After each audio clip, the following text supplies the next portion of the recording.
Hello friends, good morning. જય સિયારામ, સતદેવીદાસ, અમરદેવીદાસ. કેમ છો બધા? આઈ હોપ બધા મજામાં જ હશો.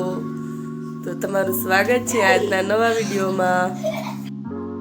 હેલો ફ્રેન્ડ્સ, આપણે જાનવીની સ્કૂલે આપણું જ્યાં સેન્ટર છે એનું નવોદયનું ત્યાં પહોંચી ગયા છે અને જાનવી વહી ગઈ છે અંદર.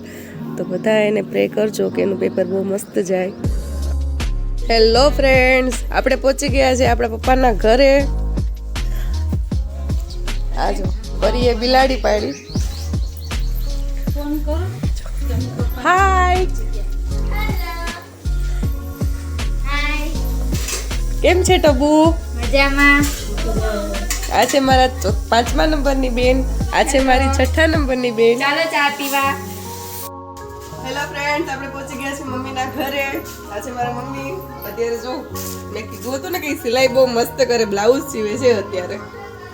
મમ્મી હજી કેટલાક બ્લાઉઝ છે?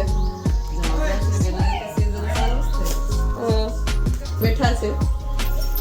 આ છે મારા પપ્પાનું ઘર જ્યાં હું મોટી થઈ છું. અત્યારે તો અહીંયા ટીવી ચાલુ છે. આ છે અમારા ભગવાન.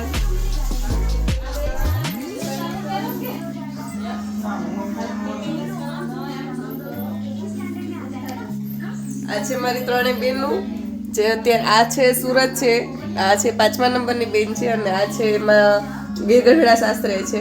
આ સૌથી નાની મારી બેન છે પરી અને આ એનાથી મોટી છે આયુષી. અને આ છે મારા ટીમ્બી વાળા બેન છે, જે 3જા નંબરના બેન છે, પણ અમે એને બધા અમારા મોટા બેન કહીએ છે કેમ કે બહુ બધાને સલાહ આપે છે. ટીમ્બીથી છે મારી સૌથી લાડકવાળી બેન રવીના. ચાલો તો હું તમને બીજા મકાન બતાવું છું જે હમણાં નવા બને.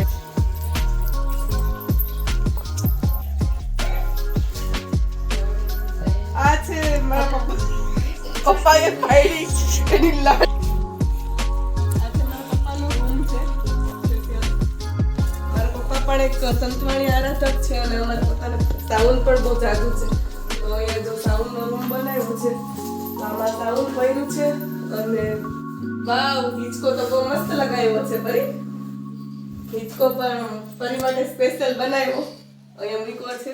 આ મારા પપ્પાનો રૂમ છે અને ઉપર પણ એક રૂમ બનાવ્યો છે. ત્યાં લાદી થઈ ગઈ, લાદી થઈ ગઈ છે.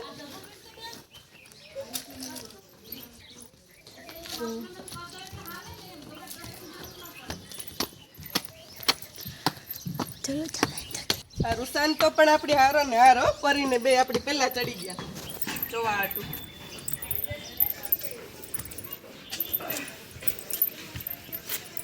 અરે વાહ, જો આ રૂમ નવો બનાવ્યો છે હમણાં. હજુ આમાં બધું કામ બાકી છે, ખાલી બારી ને દરવાજા પેક થયા છે.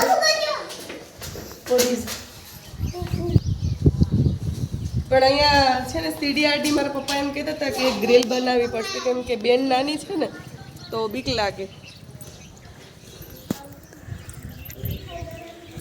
આ મારી સ્પેશિયલ જમરૂખડી હતી, ત્યાં મેં બહુ જમરૂખ ખાધા. નહીં, નીચે ઉતર. હાલ, એવા ફૂલ છે મસ્ત મજાના ગલગોટાના. મારા મેરેજ થયા ને ત્યારે તો આખા ફળિયામાં આવા જ ફૂલ હતા. 15 દિવસે લઈને આવે ને એમાંય કે જલ્દી કર જલ્દી કર, આવા માણસો છે. આયુષી બેને રસોઈ કરવા માંડી ગયા. હવે ભાત બનાવે છે, બાકી હવે કેવા બને, ચડશે કે નહીં ખબર નથી. મારા મમ્મીએ રાઈવાળા મરચા સ્પેશિયલ મારા માટે બનાવીને રાખ્યા હતા કે તું આવ ત્યારે લઈ જાજે. કેટલા મસ્ત બન્યા છે જો મિત્રો.